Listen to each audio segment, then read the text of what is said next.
Olá, sejam todos bem-vindos a mais um vídeo. Para você que não me conhece, meu nome é Elias Souza. Se não é inscrito nesse canal, aproveite, já se inscreva, porque depois você pode esquecer. Se gostar do vídeo, deixe seu like. Se não gostar, pode deixar o seu dislike. O importante é você participar. E você pode também sugerir novos temas comentando aqui nos comentários, tá bom? Vai ser um prazer fazer um vídeo aí com a sua sugestão. O tema de hoje é um tema muito importante, principalmente para quem tem filhos e para quem aí lida com crianças no dia a dia. Tem muito se falado sobre alguns sintomas que as crianças estão tendo de autismo. No entanto, alguns pesquisadores, algumas pessoas têm chegado aí à conclusão que tudo isso é excesso de tela, que está aí nas mãos das crianças. Então, quer saber mais sobre esse assunto, sobre esse excesso de tela, se pode ser confundido aí com autismo? Então já sabe, vem comigo. Eu estava conversando com algumas pessoas esse final de semana e nessa conversa nós chegamos a algumas conclusões de que alguns diagnósticos têm sido dados errado aí para as pessoas. Por exemplo, uma criança que gosta de brincar, pular, correr, normalmente já chegam e dizem, tem TDAH. Uma criança que gosta de ficar mais na sua, quietinha ali no mundinho dela, né, tem autismo. Eu digo para vocês o seguinte, tomem cuidado com isso. Talvez a pessoa que deu o diagnóstico para o seu filho deu um diagnóstico errado. Precisa realmente ir em especialistas que entendam do assunto para poder fazer esse diagnóstico. Porque tem muitas pessoas despreparadas que estão fazendo diagnósticos só de olhar para a pessoa, só de olhar ali para a criança. Mas o tema de hoje é sobre as telas. É um tema muito recorrente. Eu estou falando aqui de crianças porque normalmente se dá um diagnóstico ali infantil. É claro que nós sabemos que muitas pessoas têm tido esse diagnóstico aí depois dos 20, 30, 40 até 50 anos aí de autismo. Mas vamos ver qual é a relação que tem entre as telas e os diagnósticos de autismo. Eu não estou dizendo aqui, tá, por favor, que talvez você já tenha um diagnóstico aí do seu filho ou da sua filha e que esteja errado. Eu estou querendo dizer o seguinte, seja responsável com seu filho. E você que trabalha na área emocional, seja terapeuta, psicólogo, psicanalista, entenda, se você não tem a especialidade, se você não é apto a dar um diagnóstico, silêncio, por favor, nós estamos falando de vidas. Então não brinque com a vida das nossas crianças. O ideal é você procurar um neuropsicólogo ou um neurologista, alguém que realmente está apto, até mesmo um psiquiatra infantil, para poder analisar se seu filho tem realmente TDAH, se tem autismo. Vai ser feito exames. Não é só bater o olho e falar, essa criança tem autismo. Não é assim que funciona. E tem se confundido muito aí atitudes das crianças, porque são sintomas parecidos com autismo devido ao excesso de tela. E nós iremos falar um pouco mais detalhado aqui neste vídeo e talvez poderá lhe ajudar aí com seu filho e até mesmo você que é profissional aí de terapia, que está lidando aí com criança ou com pais de crianças que estão nessas dúvidas aí. Então fique bem atento e assista até o final. Não se esqueça mais uma vez aí de compartilhar este vídeo aí com seus amigos. Poderá ajudar a muitos que querem entender sobre este assunto.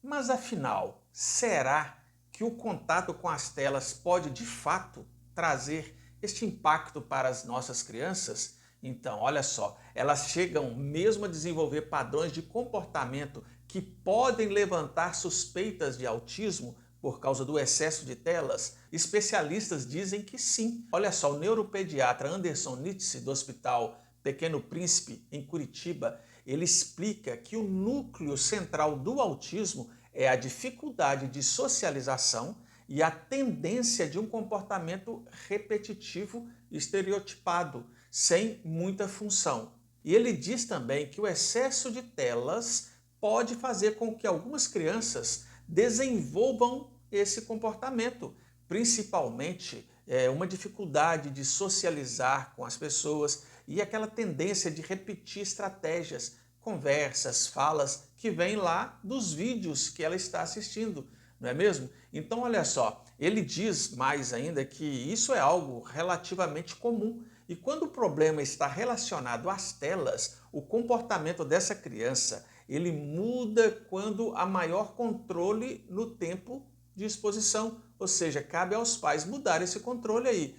Então, esse excesso de tela com certeza vai deixar o seu filho talvez com esses sintomas. E olha só o que diz uma grande especialista nessa área, que é a psicóloga e neurocientista Mayra Gaiato, lá do Instituto Singular, em São Paulo. Ela reforça que as telas não causam o autismo. Fica bem claro isso, tá, gente? É que o contato excessivo com conteúdos audiovisuais nos primeiros anos de vida pode sim afetar o desenvolvimento de certas habilidades ou até mesmo influenciar a forma com que a criança vai se comportar. Vale a pena lembrar que o autismo está relacionado a uma interação entre predisposição genética.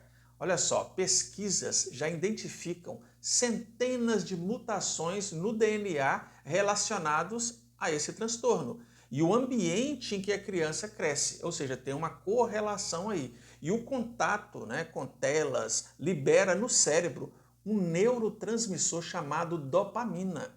Tá? E esse neurotransmissor pode causar muitas adversidades aí no comportamento da criança. E em excesso, essa substância de dopamina não consegue ser absorvida pelo sistema nervoso e pode o quê? Suscitar aí descontroles emocionais e sensoriais, o uso abusivo de telas pelas crianças. O problema maior disso tudo é que quanto mais se usa as telas, mais dopamina é liberada. E isso cria um vício que gera dependência, alteração no sono, problemas aí de comportamentais, irritabilidade, falta de atenção, dificuldades de interação, de interagir socialmente com outras pessoas. Então nós temos que ficar bem atentos a isso. Você que é pai, você que é mãe, você tem colocado aí limite no seu filho com o uso de telas? Lembrando que, olha só, quando a gente diz excesso de tela, é um fenômeno que pode acontecer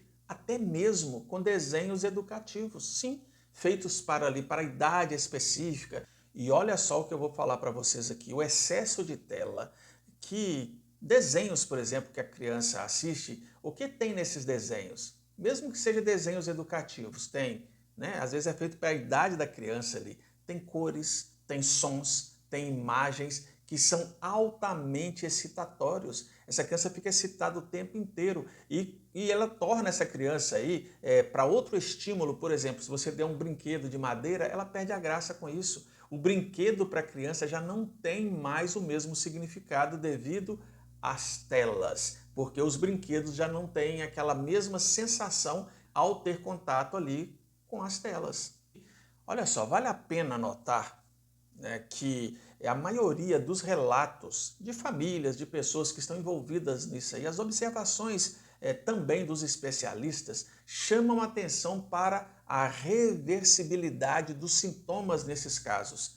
Quando o tempo nas telas é reduzido ou completamente cortado, a criança ela volta a ter um padrão de comportamentos típico para a idade daquela criança. Olha só, um estudo da Universidade da Califórnia, em Los Angeles, nos Estados Unidos, acompanhou um grupo assim, de indivíduos um pouco mais velhos, na pré-adolescência, que foram enviados a um acampamento. Tá? E esse grupo não teve assim, contato nenhum, contato zero com as telas durante aquela viagem.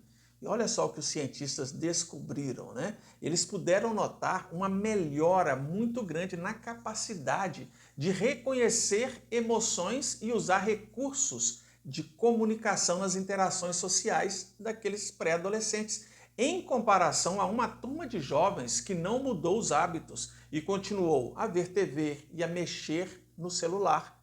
Olha só, nós podemos ver aí claramente isso acontecer no consultório.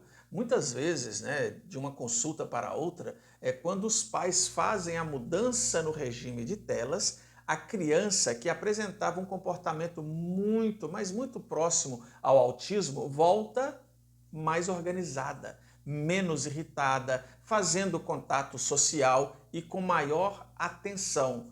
Isso aí já foi descrito aí em uma pesquisa. do Nietzsche, né? E o que dizem as evidências científicas? Isso aí é muito importante. Olha só, a relação entre as telas e os sintomas similares aí ao autismo é algo relativamente novo e pouco estudado. Alguns poucos trabalhos acadêmicos publicados sobre esse tema. Mas o que diz as evidências científicas?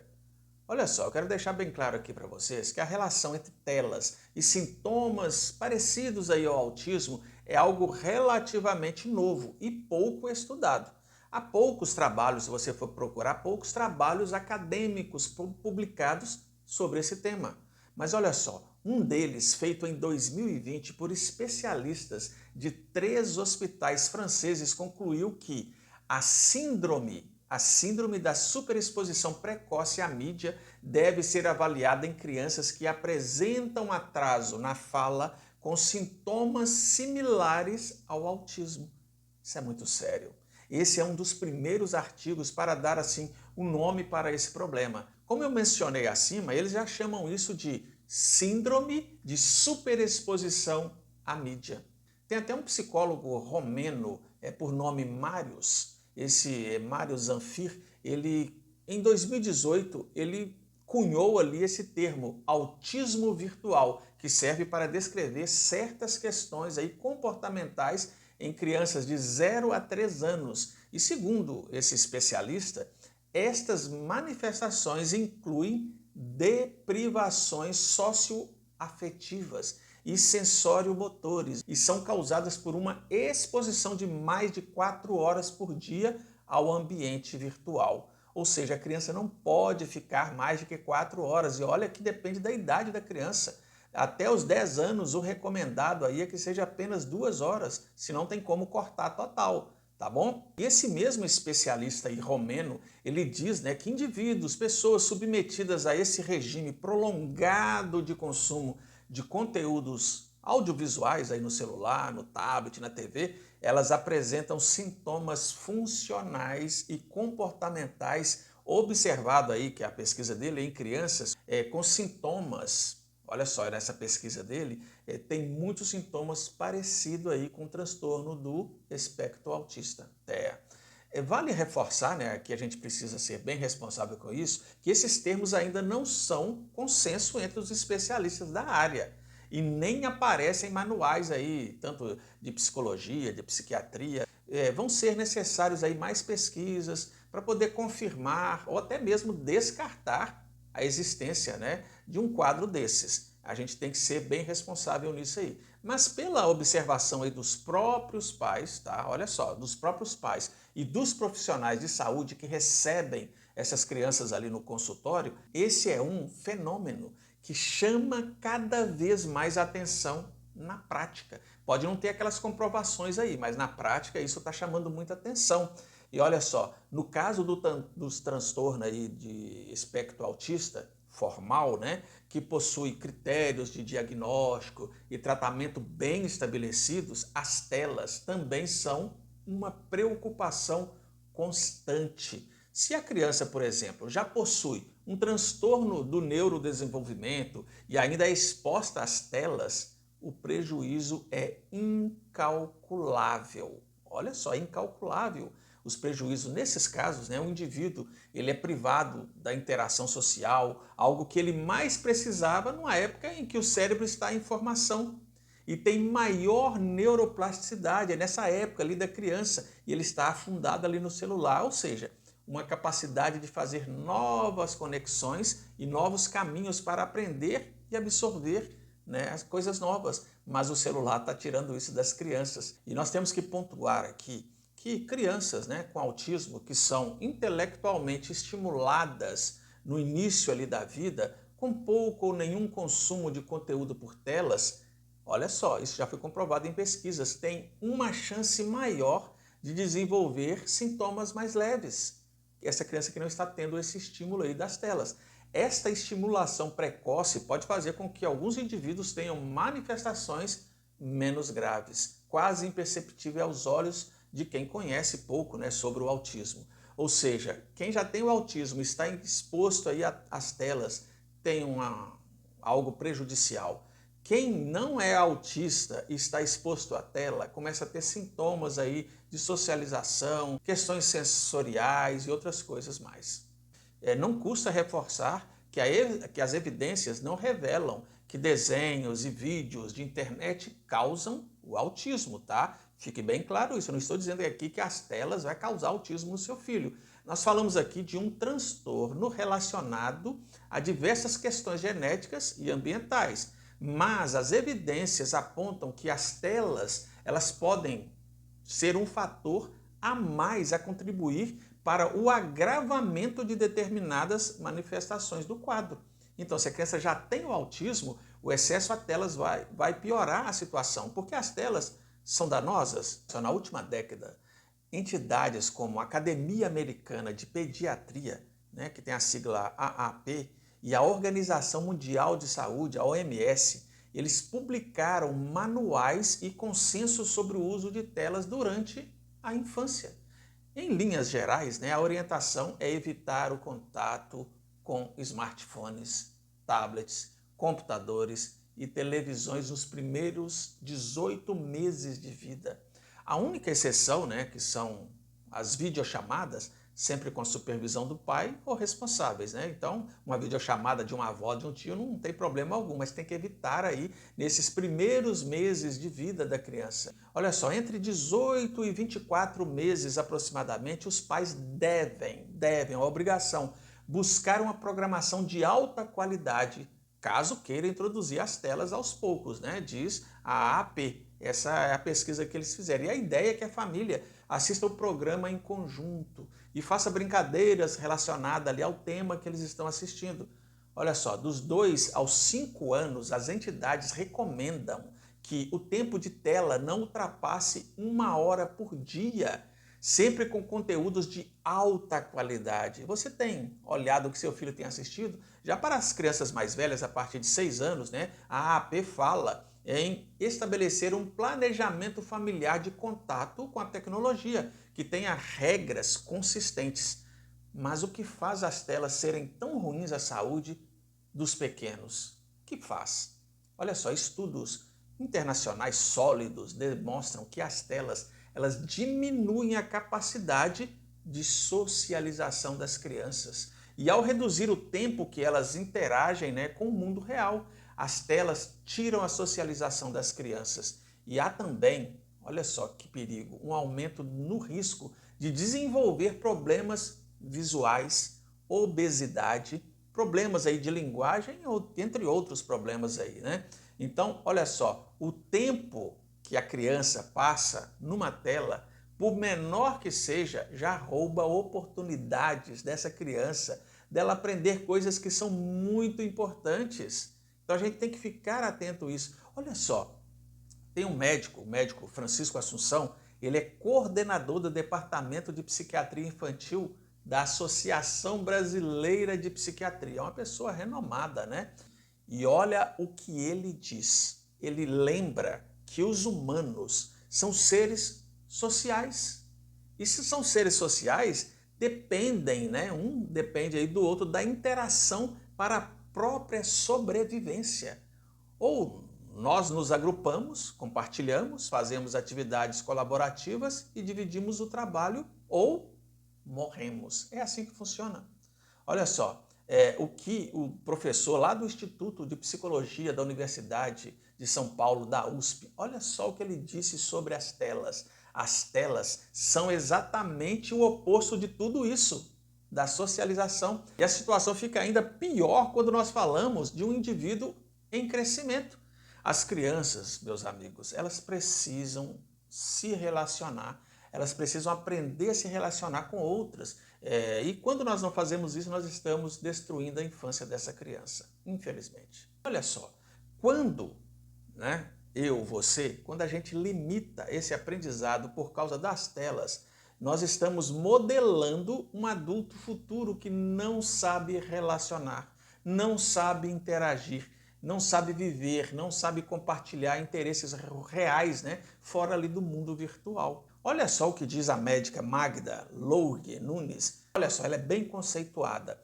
Ela é presidente do Departamento Científico de Neurologia da Sociedade Brasileira de Pediatria. E sabe o que ela destaca? A preocupação com as telas não está relacionada apenas à quantidade de horas assistidas. Preste bem atenção nisso, mas também a qualidade do conteúdo assistido. Ainda nós não temos, regras muito claras sobre o acesso à internet, especialmente das crianças. Hoje em dia, qualquer um acessa o que quiser, incluindo sites maliciosos, sim. E esses sites acabam ali promovendo, apostas, jogos, conteúdos adultos, Vocês entendem, A gente nem pode falar a palavra aqui porque a plataforma não permite, Então a gente pode ver o grande perigo que as nossas crianças estão aí vivendo. Você que é pai, você que é mãe, fique atenta a essas situações. Mas tem como fazer alguma coisa para melhorar? O que pode ser feito? Olha só, embora os dispositivos eletrônicos possam representar uma ameaça à saúde das crianças, não dá para negar que, é claro, que elas fazem parte do dia a dia da maioria das pessoas. E é praticamente impossível pensar a vida hoje sem esse apoio da tecnologia. Concorda comigo? Será que dá para garantir uma relação mais saudável e menos danosa com as telas na infância? Olha só, o primeiro passo é dar o exemplo. Os pais precisam se policiar para eles próprios não usarem as telas por um tempo prolongado. Olha só, às vezes os pais dão exemplo errado para os filhos, depois quer cobrar dos filhos. Precisa definir regras claras e de uma rotina, com os horários definidos para fazer todas as atividades, que é dormir, acordar, fazer as refeições, tomar banho, assistir TV. Também é primordial, Nós precisamos fazer isso para que o filho volte a ter uma vida normal. Isso ajuda a criança a ter uma previsibilidade e saber quando vai poder usar as telas. E olha só, se você não fizer isso, o seu filho vai continuar do jeito que está. E olha só, ao limitar esse tempo, também é possível aumentar o convívio familiar e trazer outras atividades interessantes, com o envolvimento, é claro, dos pais e dos educadores, porque precisa dessa junção entre os pais e os educadores, E uma das sugestões é que as famílias adotem ali a política de uma única televisão em casa, no caso da TV. Como a TV, todos vão ver a mesma programação, interagem, comentam e precisam aprender a negociar sobre qual programa será assistido e por quanto tempo. Olha só, um dia desses aí, eu estava assistindo um programa, Aí meu filho falou assim, papai, vamos assistir outra coisa? E eu falei para ele assim, o que a gente vai assistir? Aí lá eu queria ver videocassetada. Eu falei, filho, você não vai acrescentar muita coisa, vamos ver outras coisas? E eu achei um canal onde fala de culinária, tem um camarada que fica lá do Azerbaijão, acho que é isso. Ele fica cozinhando, fazendo algumas coisas lá, e nesse dia aí, essa pessoa estava cozinhando ali um avestruz inteiro. E meu filho achou interessante, eu quero ver. E ele viu ali aquele camarada cozinhando, nós até rimos de algumas coisas que ele faz lá e tal. Ou seja, estava participando com ele. Não quer dizer que eu nunca vi com ele aí videocassetadas, pegadinhas, eu já vi, a gente já riu muito junto. Mas é bom os pais estarem juntos, acompanhando o que realmente os filhos estão assistindo. E olha só, essa negociação, aliás, é uma boa maneira da criança desenvolver o pensamento e a linguagem. As conversas posteriores sobre o vídeo ou o desenho assistido, talvez um filme que você escolheu ali, são bem-vindas, pois vai ajudar ali essa criança a entender e dar perspectiva a novas emoções que foram suscitadas ali durante aquele conteúdo assistido. Olha só, o tamanho e as funcionalidades da tela também têm influência na vida da criança. Por exemplo, a televisão é melhor ou menos pior que tablets e smartphones. Por quê? Porque as crianças não podem controlar os dispositivos. Elas não devem voltar o mesmo conteúdo ou pular de um vídeo para o outro quando quiserem. Já no smartphone, ela procura, passa o dedinho ali, ela aprende muita coisa. E na TV, você estando ali perto, tal, pode ajudar isso aí. E é importante que o conteúdo tenha começo, meio e fim. o pequeno, né, a criança ali, passa todas as etapas da história e ela vai lidar com eventuais frustrações que sentir nesse processo aí. Se a criança tiver o controle em mãos, ou puder passar o vídeo para frente com os próprios dedos ali, a tendência é buscar conteúdos cada vez mais estimulantes. Por isso que o pai e a mãe têm que estar por perto. E nós não podemos, é claro, aqui demonizar, falar que a tela é um mal total, porque a tela pode ser um recurso interessante, que faz parte da vida e nós precisamos, ok, aprender a usar. Isso acontece com todas as tecnologias que temos no mundo. O carro pode matar pessoas, mas também nos transporta, nos leva para um outro ponto, concorda comigo? O uso das telas, ela passa por uma discussão, né, dos próprios valores daquela família ali e o que nós queremos para os nossos filhos, o que nós queremos que eles entendam. E por isso que nós temos que ensinar a utilizar este recurso. Então, cabe aos pais fazer isso. Mas será que reduzir as telas resolve todos esses problemas? E fica uma outra pergunta. Quando a criança deve ser levada para uma avaliação com especialista? Nossa relação com os outros depende aí de um instrumento linguístico e comportamental. Se a criança consegue fazer isso conforme cresce, não há com o que se preocupar, não é mesmo? Mas se não está interagindo, não está conseguindo desenvolver bem a fala, né? Agora, essas dificuldades todas relacionadas aí ao social e até mesmo da comunicação, ou às vezes a criança prefere fazer atividades específicas e autocentradas, vale a pena buscar aí um especialista na área, não é qualquer um, tá bom? Então os médicos recomendam, se você ver ali que realmente é algo assim gritante, aí você procura um médico. Mas não saia por aí em pânico, achando porque o seu filho gosta muito de TV, gosta muito de celular, que ele tem algum problema ou não. Não pense aí você que nós estamos aqui falando mal de autismo, não tem nada a ver uma coisa com a outra. A mensagem deste vídeo é para que você entenda, você que é pai que tem alguém aí com autismo, o uso exagerado de telas vai piorar a situação do seu filho. O seu filho que não tem autismo e ele fica muito tempo na tela, ele vai apresentar sintomas parecidos com o autismo. Em momento algum que nós estamos dizendo aqui neste vídeo que o uso excessivo de telas, alguma coisa assim nesse sentido, leva ao autismo, tá bom? Nós estamos falando aqui de sintomas, de socializar, questões sensoriais, questões aí da criança não gosta de certas texturas, ou fica muito nervosa, imperativa, tudo isso pode estar ligado aí ao uso excessivo de celular. Gostou desse conteúdo? Te ajudou? Então compartilhe, deixe seu like e não deixe de se inscrever neste canal, tá bom? Até o próximo vídeo e um forte abraço.